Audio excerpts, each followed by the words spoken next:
Hello दोस्तों, तो कैसे हैं सभी लोग। स्वागत है मेरे इस चैनल पर टच हरप्रीत पे।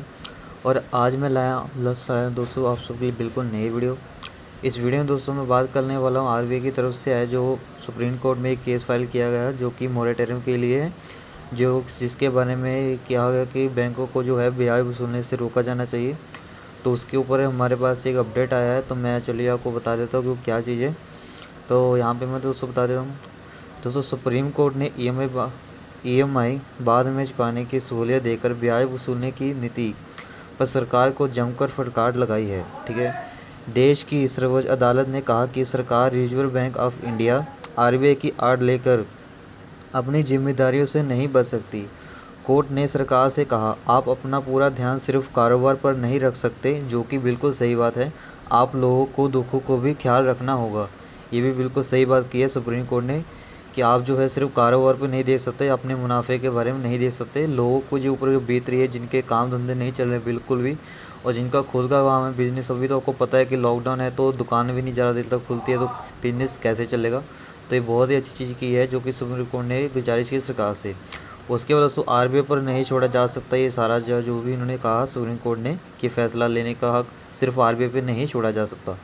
सुप्रीम कोर्ट ने आगे कहा कि सरकार को आपदा प्रबंधन कानून के तहत वह अधिकार प्राप्त है जिसका इस्तेमाल कर वह लोगों को टाली हुई लोन ईएमआई पर ब्याज माफ़ कर सकती है। जो कि अगर मैं दोस्तों जाना तो अगर सरकार के पास ये हक है कि आप जो है लोगों को जो मोरेटोरियम मिला है उनका अगर ब्याज माफ़ कर सकते, तो सरकार ये क्यों नहीं कर रही। सबसे बड़ा सवाल ये है कि सरकार ये कर क्यों नहीं रही है। और इसका मतलब ये है कि फिर सरकार और आरबीआई मिली जुली है, इसलिए शायद ये नहीं कर रही है। तो इसका मतलब तो सीधा यही हो जाता है। उसके बाद दोस्तों लॉकडाउन के कारण उपजे अभ्या हालात के में ब्याज वसूलने या नहीं वसूलने का फैसला आरबीआई पर नहीं छोड़ा जा सकता है, ये सरकार ने मतलब सुप्रीम कोर्ट ने कहा। मामले की अगली सुनवाई 1 सितंबर को होगी। तो जो कि इसकी सुनवाई जो है दोस्तों अगली सुनवाई होगी 1 सितंबर को, तो पता चलेगा कि ना अपडेट आएगा। उसके बाद दोस्तों बैंकों ने दी ईएमआई चुकाने को राहत। ध्यान रहे कि रिजर्व बैंक ने लॉकडाउन के कारण रोजगार छीने लोग वालों को राहत देने के मकसद से ईएमआई वसूलने में नरमी दिखाई है। रिजर्व बैंक ने सभी बैंकों को कहा है कि वे अपने ग्राहकों को 31 अगस्त तक ईएमआई नहीं भरने का ऑफर दें। हालांकि इस दौरान ग्राहकों से सामान्य दर से ब्याज वसूलने की अनुमति बैंकों को दी गई है। ये जो चीज़ है ना दोस्तों, ये बिल्कुल ही घटिया चीज़ है। आरबीआई ने ये जो मतलब कि दिया है ना बैंकों को ब्याज वसूलना, ये आरबीआई को नहीं करना चाहिए था। ये बहुत ही गलत चीज़ की है आरबीआई ने।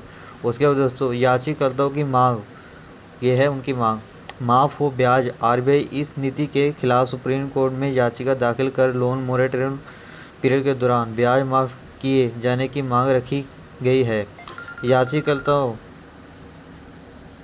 उसके बाद दोस्तों मांग की गई है। उसके बाद दोस्तों टालने की मांग की सभी तय कोई भी अफलनामा नहीं दाखिल किया गया है। ना तो एसबीआई ना ही आरबीआई ने कुछ कहा। तो इसके बारे में दोस्तों जो भी ब्याज मान मतलब कि अभी कोई अपडेट नहीं दिया गया आरबीआई की तरफ से, इनको बोला गया लेकिन आगे से इनका कोई जवाब नहीं है। उसके दोस्तों आरबीआई के फैसले की आड़ ना ले केंद्र सरकार। कोर्ट ने इस याचिका पर सुनवाई के दौरान सरकार से कहा, ऐसा लगता है कि केंद्र सरकार इस मुद्दे पर आरबीआई के फैसले की आड़ ले रही है, जबकि उसके पास आपदा प्रबंधन कानून के तहत ये निर्णय लेने का मतलब कि उनके पास निर्णय का पर्याप्त शकता है कि बैंकों को डेफर्ड ईएमआई पर मोरेटोरियम पीरियड के जमा हुए ब्याज पर ब्याज वसूलने से रोका जाए। उसके बाद दोस्तों ये जो है उसके बाद केंद्र ने कहा, केंद्र सरकार ने आरबीआई के साथ कर रहे हैं काम। सॉलिसिटर जनरल तुषार मेहता ने सुप्रीम कोर्ट से कहा कि केंद्र सरकार लोन लेने वालों को मुश्किलों से राहत देने की दिशा में आरबीआई के साथ मिलकर काम कर रही है। अब ये भला बात कहाँ से आ गई कि आरबीआई जो है काम कर रही है। अगर काम कर रही होती तो क्या वो हमारा इंटरेस्ट माफ़ नहीं करवा देती। लेकिन वो सरकार मुझे लगता है कि शायद मिली हुई है, बिल्कुल यहाँ पे साफ साफ नज़र आता है।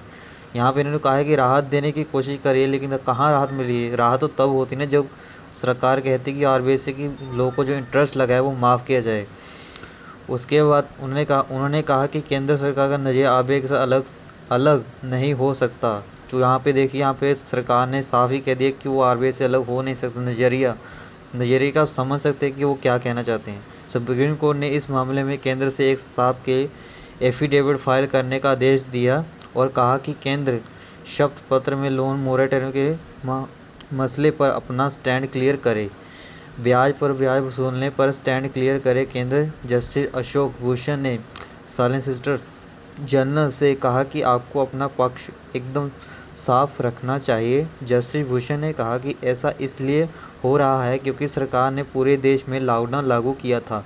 जस्टिस भूषण ने कहा कि सरकार को हमें आपदा प्रदान अधिनियम पर अपना रुख बताना होगा और यह भी बताना होगा कि क्या ब्याज पर ब्याज हिसाब किया जाएगा।